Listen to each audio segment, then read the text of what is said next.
అందరికీ నమస్కారం అండి. ఈ కథను రచించినది రామ్మోహన్ రావు గారు.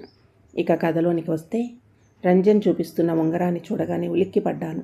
చెప్పేది వినకుండా వాడి చేతిలోని ఉంగరాన్ని చటుక్కున లాక్కున్నాను. నా చర్యకి వాడు షాక్ అయిపోయి నా వైపే వెర్రిగా చూస్తూ ఉండిపోయాడు. దూరం నుంచి ఆ బంగారు ఉంగరం మీద చెక్కి ఉన్న ఏ అనే ఇంగ్లీష్ అక్షరాన్ని గుర్తుపట్టాను. అది నాకు బాగా పరిచయమైన ఉంగరం. 100 ఉంగరాల్లో ఉన్నా దాన్ని గుర్తుపట్టగలను. ఎందుకంటే అది నా అమేయది.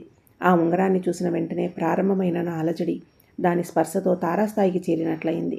దాంతో ఏదో తెలియని ఉద్వేగం నన్ను ఆవరించింది. అందమైన అమేయ రూపం నా కళ్ళ ముందు కదలాడింది. గతం గుర్తుకు వచ్చి మనసు బాధతో మూలిగింది.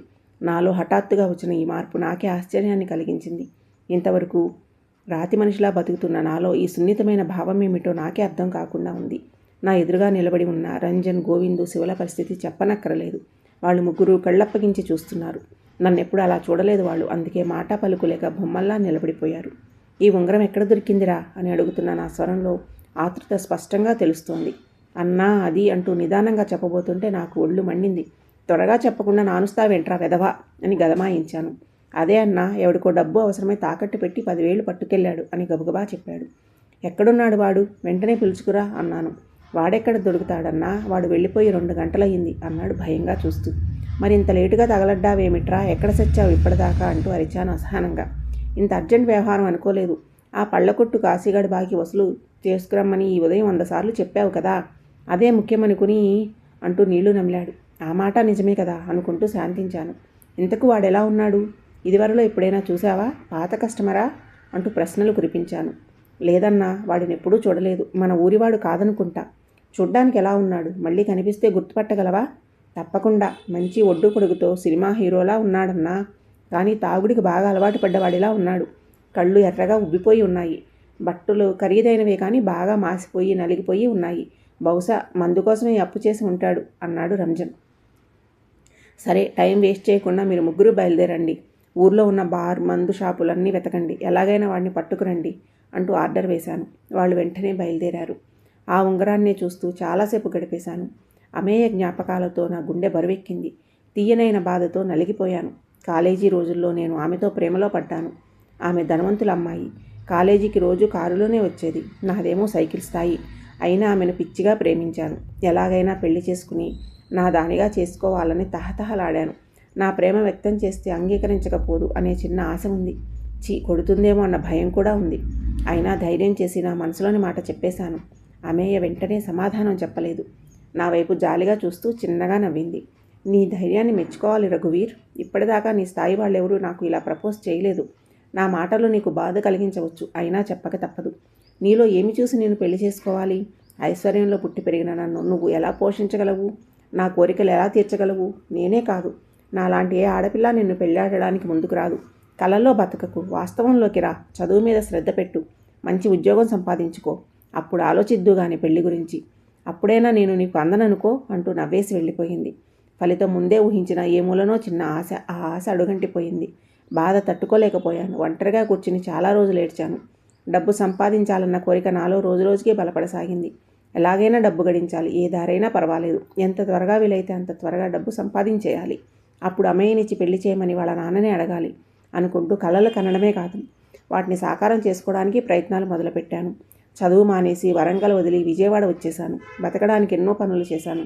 డబ్బు గడించడానికి అడ్డమైన దారులు తొక్కాను. ఎన్నో వ్యాపారాలు చేశాను. చివరికి ఫైనాన్స్లో సెటిల్ అయ్యాను. అదే అన్నిటికన్నా లాభసాటిగా ఉంది. ఎక్కువ వడ్డీలకు అప్పులు ఇవ్వడం, సరైన మనుషులను పెట్టి వసూలు చేసుకోవడం నాకు కష్టం కాలేదు. పోలీసులకు లంచం ఇచ్చి వాళ్ళ సమస్య లేకుండా చూసుకున్నాను. డబ్బు వసూలు చేయడంలో ఎంతకు తెగించడానికైనా వెనుకాడలేదు. కానీ నా ఆశ మాత్రం తీరలేదు. అప్పటికే అమ్మయ్యకు పెళ్లి అయిపోయిందని, భర్తతో వరంగల్ విడిచి వెళ్ళిపోయిందని తెలిసింది. మళ్ళీ బాధతో నలిగిపోయాను. 1 ఏడాది తర్వాత బాగా డబ్బున్న అమ్మాయిని పెళ్లి చేసుకుని మరింత ధనవంతుడిని అయ్యాను. ఇంతకు అతనెవరు? ఆమె భర్త. అదే నిజమైతే అమ్మయ్య జీవితం అస్తవ్యస్తంగా ఉన్నట్లేనా? ఆమె నాకు దక్కకపోయినా హాయిగా జీవిస్తూ ఉంటుందని అనుకున్నానే ఇన్నాళ్ళు. నా ఊహ కరెక్ట్ కాదా? ఆమె ఎక్కడుందో ఏమో అని తలపోస్తున్న నాకు నా ఆలోచనలు చిత్రంగా తోచాయి. నాకు దక్కని అమేయ గురించి బాధపడుతున్నానేమిటి? సంతోషించాలి కదా అనుకుంటే నాకే విచిత్రంగా అనిపించింది. అయితే ఇప్పటికీ అమేయను నేను ప్రేమిస్తున్నానన్నమాట అనుకున్నాను. 2 గంటలు గడిచినా ఏ వివరాలు అందకపోయేసరికి చాలా అశాంతితో వేగిపోతున్నాను. ఏ పని మీద మనసు లగ్నం చేయలేకపోతున్నాను. ఇంతలో మా ఆవిడ నుంచి ఫోన్. భోజనానికి రాలేదేం? టైం చూసుకున్నారా? 2 దాటింది. తొందరగా రండి. చిన్నాడికి జ్వరంగా ఉంది. ఇలాంటప్పుడైనా ఇంటి పట్టున ఉండొచ్చు కదా. ఎంతసేపు డబ్బు సంపాదనే అంటూ దెప్పుతోంది అనసూయ. ఈరోజు చాలా పనుంది. భోజనానికి రావడం కుదరదు అని ముక్తసరిగా మాట్లాడి ఫోన్ కట్ చేశాను.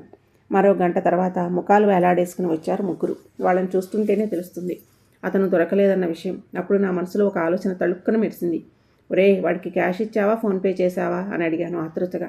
అప్పుడు వాడికి కూడా వెలిగినట్లుంది. ఉత్సాహంగా ఫోన్ బయటికి తీశాడు. ఈ మాట ముందే చెబితే 3 గంటల శ్రమ వృధా అయ్యేది కాదు కదా అంటూ చకచకా ఫోన్లో వెతికి అతని పేరు శ్రావణ్ అని చెప్పి అతని నెంబర్ కూడా పైకి చదివాడు. ఇంకేమిటి ఆలస్యం, ఫోన్ చేయి వెంటనే అని అరిచాను. రంజన్ 3 సార్లు ప్రయత్నించాడు కానీ శ్రావణ్ ఫోన్ ఎత్తలేదు. నిరాశగా పెదవి విరిచాడు రంజన్. ఏం పర్వాలేదు, పోలీస్ స్టేషన్కి వెళ్ళి లైవ్ లొకేషన్ కనుక్కోమను అన్నాను హుషారుగా. సూపర్ ఐడియా, ఇప్పుడే వెళ్తాను అంటూ రంజన్ బయటకు నడిచాడు. సుమారు గంట తర్వాత వచ్చాడు రంజన్. వాడితో ఎవరూ లేకపోయేసరికి ఢీలా పడ్డాను. ఏమైందిరా, వాడు దొరకలేదా అన్నాను నీరసంగా. వాడిది వైజాగ్ అన్నా, ఇప్పుడు వాడు బస్సులో వైజాగ్ వెళ్తున్నాడు. ఫుల్గా తాగేసి బస్సు ఎక్కేసి ఉంటాడు, అందుకే ఫోన్ తీయలేదు. వాడి ఫోన్ నెంబర్ సహాయంతో మన ఎస్ఐ గారు చాలా వివరాలు సేకరించారు. ఇదిగో ఇది నీకు ఇమ్మన్నారు అంటూ ఒక కాగితం నాకు అందించాడు. ఆతృతగా అది లాక్కుని అందులో ఉన్న వివరాలు చదివాను. చదవడం పూర్తి కాగానే మనసంతా చేదుగా అయిపోయింది. నా మనుషులను బయటకు పొమ్మన్నట్లు సైగ చేశాను. శ్రావణ్ అమేయ భర్తే, వ్యాపారంలో బాగా దెబ్బతిని దీనస్థితిలో ఉన్నాడు అని తెలియగానే ముందు కాస్త బాధ కలిగినా అమేయను సొంతం చేసుకోవడానికి ఒక దారి దొరికింది అని సంతోషం వేసింది. మర్నాడే వైజాగ్ బయలుదేరాను. నాకున్న కార్లలో అతి ఖరీదైన BMW కారులో వెళ్లే ముందు అద్దంలో అతి బరువైన నా బంగారు గొలుసు, చేతుకున్న వజ్రపు ఉంగరాలు, బ్రేస్లెట్ చూసుకుని సంతృప్తితో తలాడించాను. కారు అమేయ ఇంటి ముందు ఆగింది. 3 వరుస గదులున్న సాధారణమైన చిన్న ఇల్లది. లోపలికి అడుగుపెట్టిన నన్ను గుర్తుపట్టలేదు అమేయ.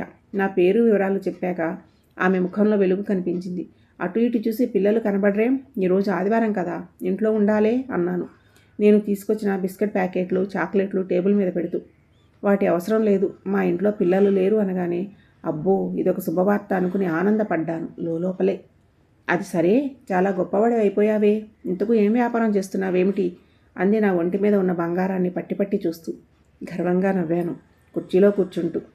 చాలా వ్యాపారాలు చేశాను, చివరకు ఫైనాన్స్లో సెటిల్ అయ్యాను. అది బాగా కలిసి వచ్చింది అన్నాను నవ్వుతూ.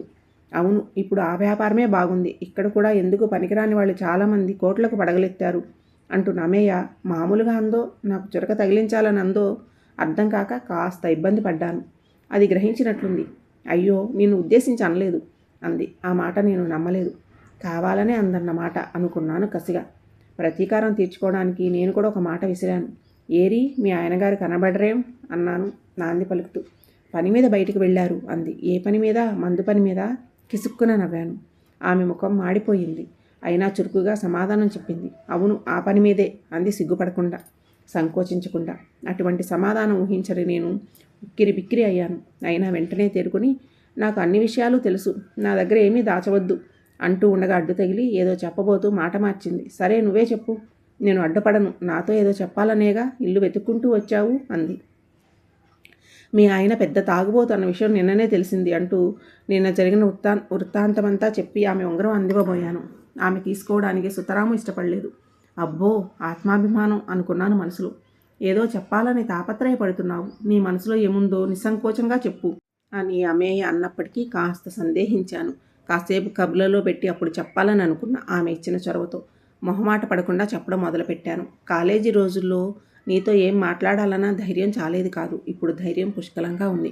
సూటిగా ఒక మాట అడుగుతాను, ఏమీ అనుకోకు. నాతో వచ్చేయి, నేను పువ్వుల్లో పెట్టుకుని చూసుకుంటాను. ఎందుకీ బతుకు? కనీస అవసరాలు తీర్చలోని తాగుబోతు మొగుడితో ఎందుకు కష్టాలు పడతావు? పిల్లలు కలిగే భాగ్యం కూడా లేని సంసారం ఎందుకంటావు అని అడుగుతున్నానే కానీ ఆమె ఏ క్షణాన విరుచుకుపడుతుందో అని భయపడుతూనే ఉన్నాను. కానీ ఆమె ప్రశాంతంగా వింటూనే ఉంది. నా పని సులువు అయిపోతున్నందుకు ఉబ్బి తబ్బిబ్బు అయిపోతున్నాను. మరి మీ భార్యా పిల్లలు? నీకు ఆ సమస్య ఉండదు. నీకు ప్రత్యేకంగా ఒక భవనం కేటాయిస్తాను, సకల సదుపాయాలతో. అంటే ఉంచుకుంటావా? అదేం మాట, నువ్వు అలా ఫీల్ అయితే నా పెళ్ళాం పిల్లలను వదిలేస్తాను. నీకన్నా నాకెవరు ఎక్కువ కారు. ఇప్పటికీ నన్ను అంతగా ప్రేమిస్తున్నావా? అందులో ఏ సందేహమూ లేదు అంటున్న నన్ను నేను తమాయించుకోలేకపోతున్నాను. ఆనందంతో ఉక్కిరి బిక్కిరి అవుతున్నాను. నా మీద నీకున్నది ప్రేమ కాదు, కామం అనగానే నా కళ్ళు బైర్లు కమ్మాయి. ఇదేం తిరకాసు అనుకున్నాను. నా గురించి చాలా తెలుసుకుని వచ్చావని అనుకున్నాను. నా గురించి, నా సంసారం గురించి నీకు ఏమీ తెలియదు. నా భర్త నువ్వు అనుకుంటున్నట్లు తాగుబోతు కాదు. నీకు చాలా విషయాలు చెప్పాలి, నాతో రా అంటూ ముందుకు నడిచింది. ఆమెనే చూస్తూ వెర్రివాడిలా ఆమెను అనుసరించాను. నేరుగా పూజ గదిలోకి తీసుకెళ్ళి, చూడు, బాగా చూడు, వాడే నా కన్న కొడుకు. 6 నెలల క్రితమే క్యాన్సర్తో చనిపోయాడు. వాడిని బతికించుకోవడానికి మా వారు చేయని ప్రయత్నం అంటూ లేదు. ఉన్న ఆస్తంతా వాడి కోసమే కరిగిపోయింది. వాడిని ఎలాగైనా బతికించుకోవాలి అన్న ధ్యాసలో పడి వ్యాపారాన్ని నిర్లక్ష్యం చేశారు. దాంతో మా పరిస్థితి దారుణంగా మారింది. బాగా బతికిన రోజుల్లో స్నేహితులను నమ్మి 30 లక్షలకు పైనే వాళ్ళకు సహాయం చేశారు.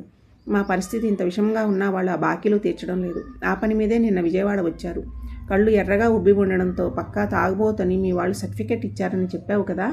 మా మామగారు వారం రోజులుగా హాస్పిటల్లో ఉన్నారు. రాత్రి పగలు ఆయన్ని కనిపెట్టుకుంటూ జన్మనిచ్చిన తండ్రి గురించి నిద్రాహారాలు లేకుండా తపిస్తూ ఉండే ఆయన మీ వాళ్లకు తాగుబోతులా కనిపించాడన్నమాట. వైజాగ్లో ఉన్న మిత్రులు మళ్ళీ దగా చేసేసరికి ఏం చేయాలో తెలియక హాస్పిటల్ ఖర్చుల కోసం ఆయన ఉంగరాన్ని తాకట్టు పెట్టారు. నువ్వు వచ్చే ముందే హాస్పిటల్ నుంచి వచ్చారు. మందులేవో కావాలంటే ఆ పని మీదే బయటికి వెళ్ళారు.